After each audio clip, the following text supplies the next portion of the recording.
we are the only province that is shown that we have laid our own transmission line for electricity, we've set up our own power production।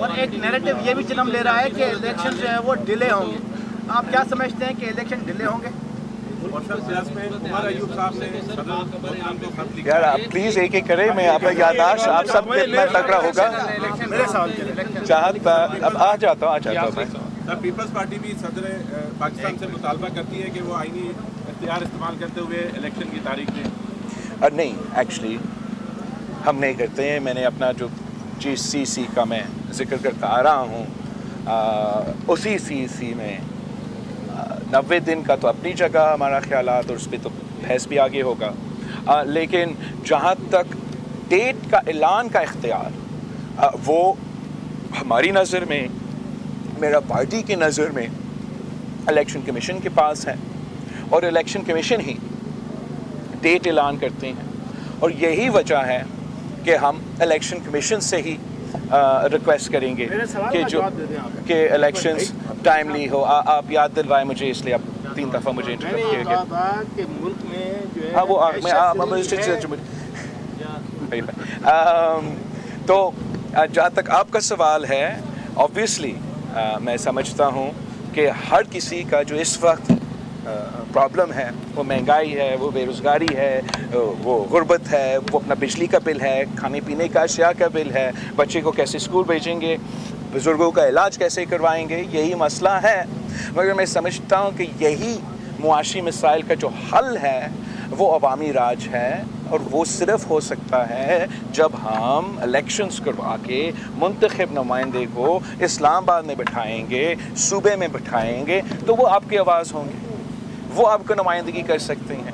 جو آپ میں سے ہیں آپ کو نمائندگی کر کے ان ایشوز کو ایڈریس کر سکتے ہیں.